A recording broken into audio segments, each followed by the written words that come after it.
I'd like to start out by saying thanks again for coming to my presentation today. Since mine's on YouTube and how you would create a video that's scripted, as well as the algorithm behind those kind of platforms, I figured it'd be kind of weird if my presentation was me talking the entire time. So we're going to start out with a short 10 to 15 minute video, and then at the end I'll talk about some of the things I talked about in the video, and then I have time for questions after. So what's my reason behind switching schools? I think it's explained better by this video that I've cropped down so it's a little bit shorter for you guys. Albert Einstein once said, "Everybody's a genius, but if you judge a fish by its ability to climb a tree, it will live its whole life believing that it is stupid." Do you realize how many kids relate to that fish? Swimming upstream in class, never finding their gifts, thinking they are stupid, believing they are useless? Well, the time has come, no more excuses. Exhibit A, here's a modern day phone. Recognize it? Here's a phone from 150 years ago. Big difference, right? Stay with me. Here's a car from today, and here's a car from 150 years ago. Big difference, right? Well, get this. Here's a classroom of today, and here's a class we used 150 years ago. Now ain't that a shame? In literally more than a century, nothing has changed. Yet you claim to prepare students for the future? But with evidence like that, I must ask, do you prepare students for the future or the past? The world has progressed, and now we need people who think creatively, innovatively, critically, independently, with the ability to connect. See, every scientist will tell you that no two brains are the same, and every parent with two or more children will confirm that claim. So please explain why you treat students like cookie cutter frames or snapback hats, giving them this one-size-fits-all crap. Watch your language. Sorry, Your Honor, but if a doctor prescribed the exact same medicine to all of his patients, the results will be tragic. So many people would get sick, yet when it comes to school, this is exactly what happens, this educational malpractice. See, teachers are heroes that often get blamed, but they're not the problem. They work in a system without many options or rights. Curriculums are created by policymakers, most of which have never taught a day in their life. Just obsessed with standardized tests. They think bubbling in a multiple choice question will determine success. That's outlandish. In fact, these tests are too crude to be used and should be abandoned, but don't take my word for it. Take Frederick J. Kelly, the man who invented standardized testing, who said, and I quote, "These tests are too crude to be used and should be abandoned." Ladies and gentlemen of the jury, if we continue down this road, the results will be lethal. I don't have much faith in school, but I do have faith in people. And if we can customize healthcare, cars, and Facebook pages, then it is our duty to do the same for education, to upgrade it, change it, do away with school spirit, because that's useless. Unless we're working to bring the spirit out of each and every student, that should be our task. No more Common Core. Instead, let's reach the core of every heart in every class. Sure, math is important, but no more than art or dance. Let's give every gift an equal chance. I know this sounds like a dream, but countries like Finland are doing impressive things. They have shorter school days. Teachers make a decent wage. Homework is non-existent, and they focus on collaboration instead of competition. But here's the kicker, boys and girls. Their educational system outperforms every other country in the world. Other places like Singapore are succeeding rapidly. Schools like Montessori, programs like Khan Academy, there is no single solution. But let's get moving, because while students may be 20% of our population, they are 100% of our future. So what I'd like to take away from that, at least, if you took away anything from that short video, is the public school system is set up in a way that's been used for so long it doesn't fit how today's technology has changed, how the future is going to be, because most of the jobs we're going to get aren't even available yet. So I think it's important that school evolves with that to teach us the things we'll need to excel in our future jobs. So how has the switch of schools benefited me? I think it's benefited me the most when it comes to my ability to learn. I've been able to do a lot more things in a lot less time because I can format it in a way that works for me versus being stuck in classrooms all day. Being given lectures by teachers that have 30 to 40 kids in a class, and if I need help or if I want to move ahead, I can't, because with 30, 40 kids, if you have them all doing different things, they can't function. So I think this was a good fit for that reason, as well as being able to do projects and work with my hands more on projects, and being able to stay home and use my computer, which is like more powerful than other computers at the school, really enables me to do more things that I am interested in, as well as and learn on something that I would be using at home as well as at school, instead of just learning at what the school has available for me. So since this project's on YouTube, I thought I'd talk about some stuff about YouTube to start. So YouTube first became a site in 2005, with its first video being me at the zoo, and the first video to hit 1 million views was a Nike commercial. Less than a year later, Google bought YouTube for $1.65 billion, and it was still only in the US. Then in mid-2007, it was released in the UK as well as 8 other countries. Standard definition became the normal in 2008, then Full HD 1080p became the normal in 2009, with 1 billion views happening also in 2009, as well as a partnership with Channel 4 bringing TV to the platform for the first time. Around this time, gaming channels and vlog channels also started to gain traction on the site. In 2010, ads were introduced onto the site, making it monetized. Then in mid-2011, 3 billion views a day became normal on the site. A year later, Gangnam Style became the first video to hit 1 billion views. Since 2012, YouTube has been a multi-billion-dollar company, and now 300 hours of video are uploaded every minute, and more than 1.3 billion people use the site every day.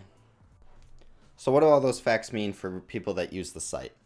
I think what it comes out to is YouTube ends up being one of the most valid ways to reach people, with all these TV shows and stuff uploading to it, and as well as creators that make things in their own home. Everyone's able to express their ideas and their thoughts in creative ways on the site, which leads to it being one of the sites where there's the most opinions. It's also one of the least regulated ones when it comes to freedom of speech.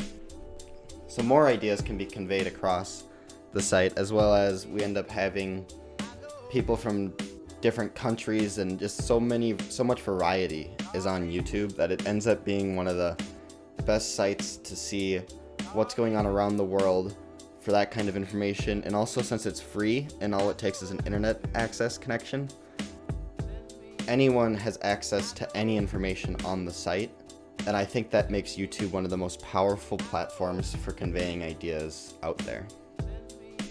So if YouTube's a valid way to get across information, how valid is it to make a living? So they start with a 60-40 split of revenue from the Google AdSense. So Google AdSense places ads on your videos. You make 60% of that profit. Google takes the other 40% from each of those.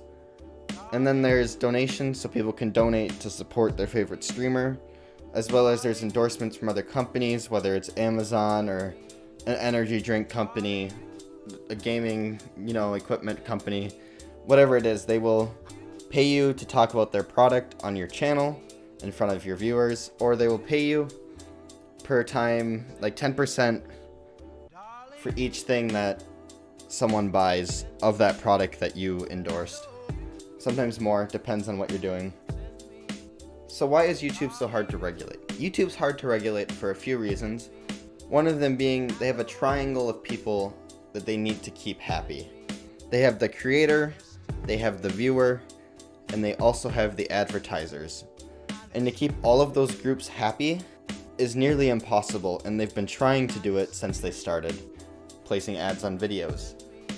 They also have to try to maintain freedom of speech and a few other things that they have in their policy at the moment that are welcome to change, but they generally try to push to make advertisers happy, which in return can lead to more views on the site, as well as maybe hurt some channels, some creators, and push other creators to the top. But YouTube has to make a decision when it comes to regulating. So with that information, how am I going to use it to benefit me and my channel as well as others? I'm going to use it to positively influence the world of media, as well as offer a place where people can come and talk about their problems.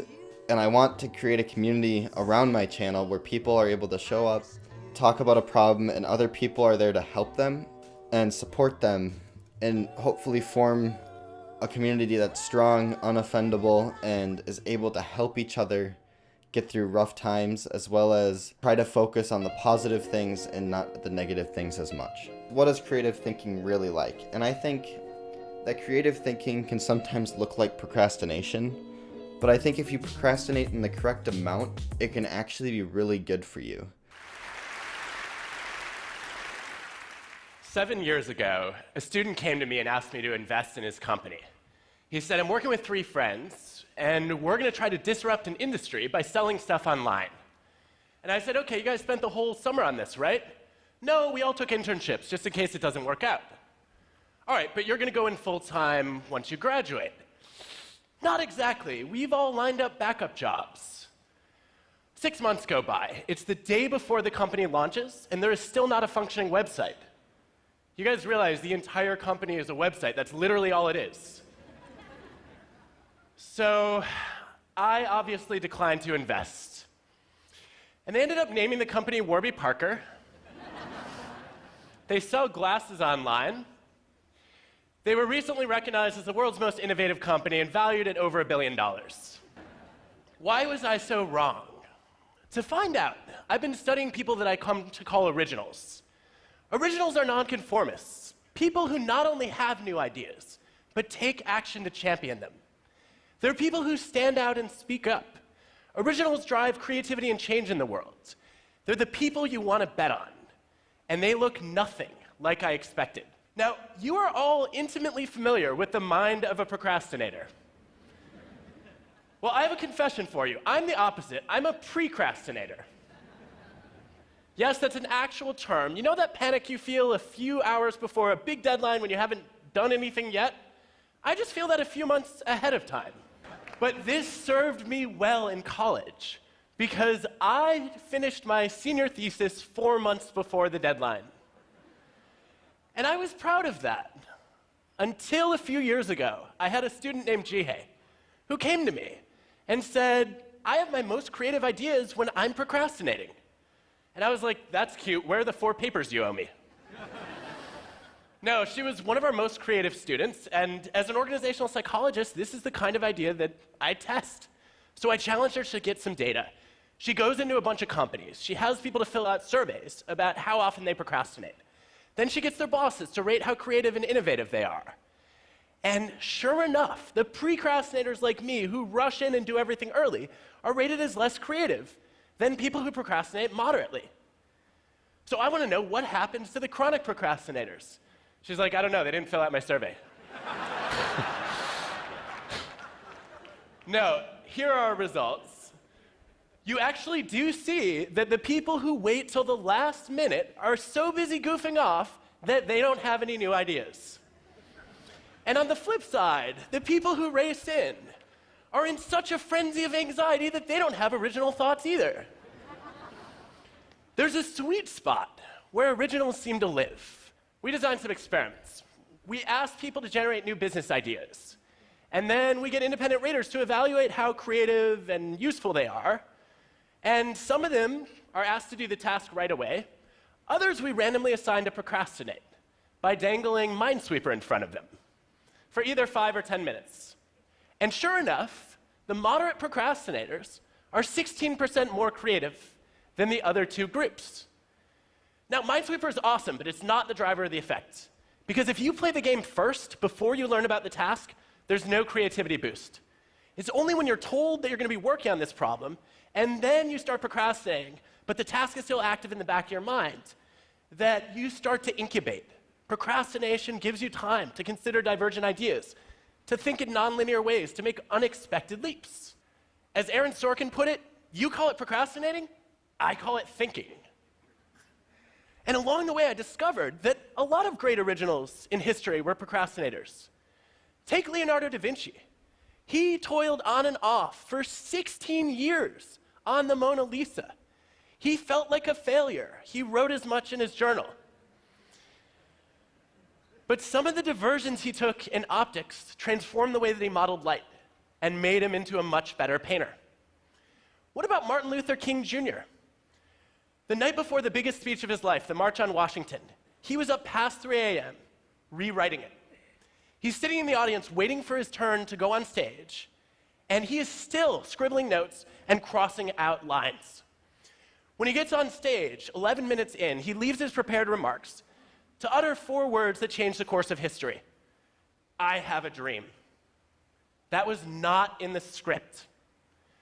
By delaying the task of finalizing the speech until the very last minute, he left himself open to the widest range of possible ideas. And because the text wasn't set in stone, he had freedom to improvise. Procrastinating is a vice when it comes to productivity, but it can be a virtue for creativity. What you see with a lot of great originals is that they are quick to start, but they're slow to finish. They miss the first mover advantage. But what I didn't realize was they were spending all that time trying to figure out how to get people to be comfortable ordering glasses online. And it turns out the first mover advantage is mostly a myth. Look at a classic study of over 50 product categories, comparing the first movers who created the market with the improvers who introduced something different and better. What you see is that the first movers had a failure rate of 47%, compared with only 8% for the improvers. So the lesson I learned is that to be original, you don't have to be first. You just have to be different and better. But that wasn't the only reason I passed on Warby Parker. They were also full of doubts. They had backup plans lined up, and that made me doubt that they had the courage to be original. Because I expected that originals would look something like this. Now, on the surface, a lot of original people look confident, but behind the scenes, they feel the same fear and doubt that the rest of us do. They just manage it differently. Let me show you. This is a depiction of how the creative process works for most of us. And so the key to being original is just a simple thing of avoiding the leap from step 3 to step 4. Instead of saying, I'm crap, you say, the first few drafts are always crap, and I'm just not there yet. It's a screenwriter who looks at a movie script that can't get the green light for more than half a century. In every past version, the main character has been an evil queen, but Jennifer Lee starts to question whether that makes sense. She rewrites the first act, reinvents the villain as a tortured hero, and Frozen becomes the most successful animated movie ever. So there's a simple message from this story. When you feel doubt, don't let it go. What about fear? Originals feel fear too. They're afraid of failing, but what sets them apart from the rest of us is that they're even more afraid of failing to try. They know you can fail by starting a business that goes bankrupt, or by failing to start a business at all. They know that in the long run, our biggest regrets are not our actions, but our inactions. The things we wish we could redo, if you look at the science, are the chances not taken. Elon Musk told me recently he didn't expect Tesla to succeed. He was sure the first few SpaceX launches would fail to make it to orbit, let alone get back. But it was too important not to try. And for so many of us, when we have an important idea, we don't bother to try. The greatest originals are the ones who fail the most, because they're the ones who try the most. Take classical composers, the best of the best. Why do some of them get more pages in encyclopedias than others, and also have their compositions re-recorded more times? One of the best predictors is the sheer volume of compositions that they generate. The more output you churn out, the more variety you get, and the better your chances of stumbling on something truly original. Even the 3 icons of classical music, Bach, Beethoven, Mozart, had to generate hundreds and hundreds of compositions to come up with a much smaller number of masterpieces. Now, you may be wondering, how did this guy become great without doing a whole lot? I don't know how Wagner pulled that off. Know that being quick to start but slow to finish can boost your creativity. That you can motivate yourself by doubting your ideas and embracing the fear of failing to try. And that you need a lot of bad ideas in order to get a few good ones. Look, being original is not easy, but I have no doubt about this. It's the best way to improve the world around us.